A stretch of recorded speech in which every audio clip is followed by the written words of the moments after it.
Aquele que não ama não conhece a Deus, porque Deus é amor. 1 João capítulo 4, verso 8. Louvamos a Deus por Ele nos conceder mais um dia de vida e também nos conceder estes momentos. Iremos juntos estudar a Bíblia. Agradecemos a todos vocês que estudam conosco e que compartilham esses estudos com outras pessoas, a todos que são inscritos no canal Hora Tranquila no YouTube, que clicam no dedinho de joinha e também a vocês que nos escrevem dizendo de onde estão acompanhando. Queremos aqui mandar um alô especial e os parabéns para Adelaide Tormes, está aniversariando hoje, é cunhada do Genésio Mioto. Um alô especial para o Afrânio Arruda, Maria Marli, Lau Kriegel, Ricardo Boscati Novoa, também um alô especial para Iracema Silva, Alceu Florencio, Rivelino Silva, também Leonor Maia e Albino, Luísa Manuel, um alô especial para Josias Rodrigues, para Nadir Garcia e o neto Leonardo de Moura.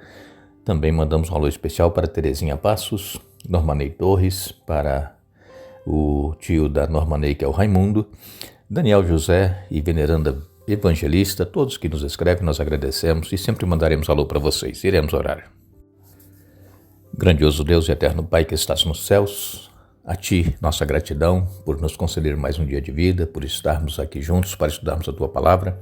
Que Teu Espírito Santo esteja presente com cada um de nós, nos dando entendimento, nos ajudando a aceitar a Tua Palavra assim como ela é e vivê-la em nossa vida. Abençoa todos que estudam conosco, cada um tem a sua necessidade, o seu problema, dê vitórias a cada um conforme a Tua santa vontade. A todos esses nomes que nós citamos aqui, mandando um alô, que os pedidos de orações deles também sejam atendidos conforme a Tua santa vontade. Conceda bênçãos também, especialmente a Adelaide, que está aniversariando hoje, e todos os demais aniversariantes, e perdoe os nossos pecados em nome de Jesus. Amém. Continuaremos o nosso estudo desta semana. Estamos aqui falando sobre o conflito cósmico e como foi que tudo começou, e nós estamos envolvidos neste conflito. Há uma luta entre o bem e o mal, querendo tomar controle da nossa vida, e aquela força que age dentro de nós e que nós procuramos alimentar, essa força é a que vai vencer. Se for a força do mal, ela vencerá. Se for a força do bem, o bem irá vencer. Então nós temos essa luta. E cada decisão que nós tomamos, nós estamos decidindo ou pelo bem ou pelo mal. E ontem nós comentamos aqui a respeito de como começou o conflito aqui na Terra. E exatamente foi quando houve aquela batalha no céu. Satanás e os anjos que estavam do lado dele, uma terça parte dos anjos foram expulsos dos céus, lançados no abismo, vieram parar aqui neste planeta, que ainda não havia forma, era sem forma e vazio, e por aqui ele esteve, até que Deus deu forma ao planeta, e depois da criação de todos os seres vivos e especialmente o ser humano, Deus então deu aquela ordem para que eles não comessem daquela árvore que estava no meio do jardim, era a árvore da ciência do bem e do mal. Ali era a prova de fidelidade, de lealdade a Deus, de amor a Deus. Não sabemos quanto tempo durou o casal no Jardim do Éden, mas o fato é que um dia eles caíram em pecado. Satanás venceu. E assim acontece conosco, irmãos. Às vezes nós somos tentados e nós resistimos porque buscamos em Deus a força, mas chega um momento em que às vezes nós nos descuidamos e caímos em pecado. Mas não há pecado que Deus não perdoe. Todos os pecados Deus perdoa se nós confessarmos com sinceridade e deixarmos esse pecado. Deus nos perdoa. O único pecado que a Bíblia fala que não é perdoado é a blasfêmia contra o Espírito Santo. Nós não iremos entrar nesse detalhe agora porque nós vamos hoje falar a respeito de como se originou o conflito lá no céu. Nós temos comentado aqui com vocês que o céu é um lugar perfeito.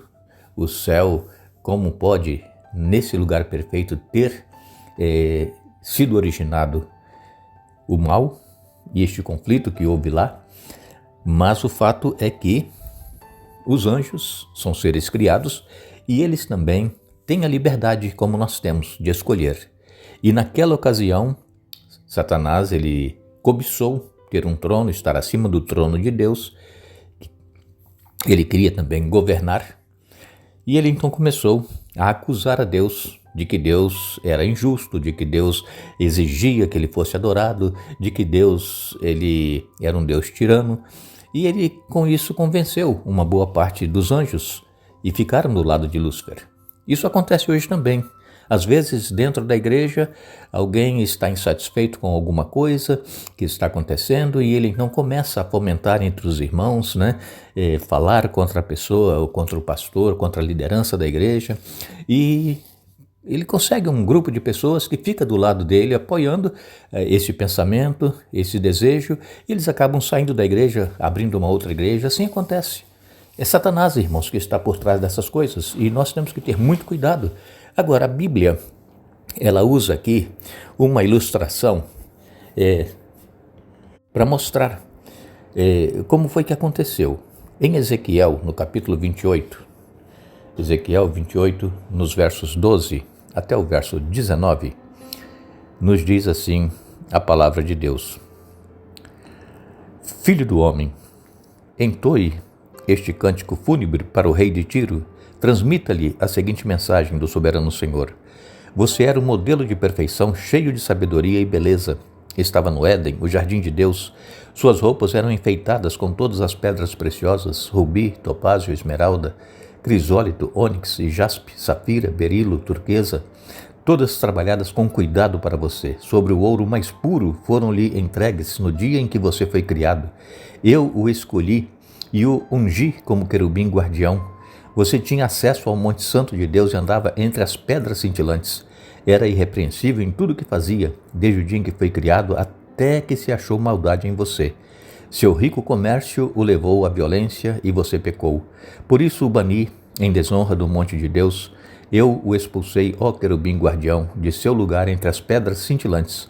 Seu coração se encheu de orgulho por causa de sua beleza. Sua sabedoria se corrompeu por causa de seu esplendor. Por isso o atirei à terra e o expus ao olhar dos reis.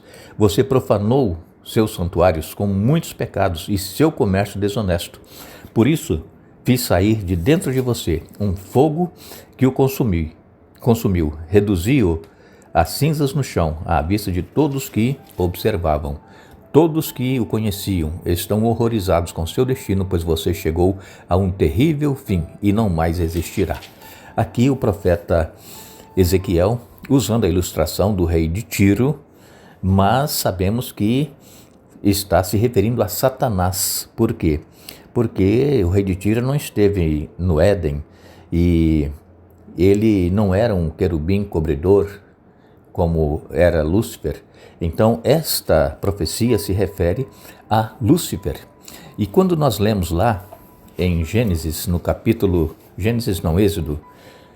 Êxodo 25, nos versos 19 e 20, assim vem nos dizendo a palavra de Deus: modele um querubim em cada extremidade da tampa para formar uma só peça de ouro com a tampa.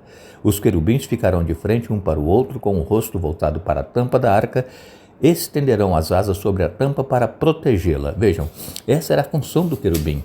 Ele estava como um guardião e protegendo, aqui no caso, Deus falando com Moisés que deveria fazer estes querubins sobre a arca do concerto, e as asas dos dois anjos, elas se encontravam sobre a arca e eles estavam com o rosto para baixo, voltado para a arca.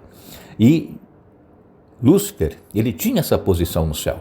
Era um anjo cobridor, era o querubim. E ele teve o desejo no coração de estabelecer um trono. E aí ele foi lançado por terra, como diz aqui Ezequiel no capítulo 28. E também há uma outra ilustração sobre a questão da Babilônia, que também se refere a Lúcifer. Está em Isaías 14, versos 12 a 15, diz assim: como você caiu dos céus, ó estrela brilhante, filho da alvorada, foi lançado à terra, você que destruía as nações, pois dizia consigo: subirei aos céus e colocarei meu trono acima das estrelas de Deus, dominarei no monte dos deuses, nos lugares distantes do norte. Subirei aos mais altos céus e serei como o Altíssimo. Em vez disso, será lançado ao lugar dos mortos, ao mais profundo abismo. Então aqui está o que Lúcifer sentiu no coração. E aí vem a pergunta: como caiu dos céus, ó estrela brilhante, filho da alvorada?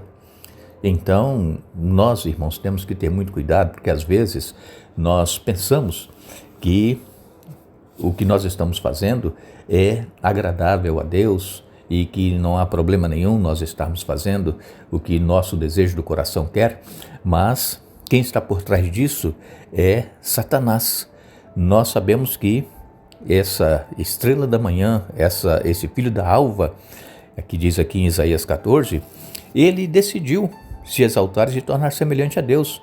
E então, esta passagem de Isaías 14 vem complementando o que nós lemos em Ezequiel 28, que ele ficou orgulhoso por causa da sua formosura.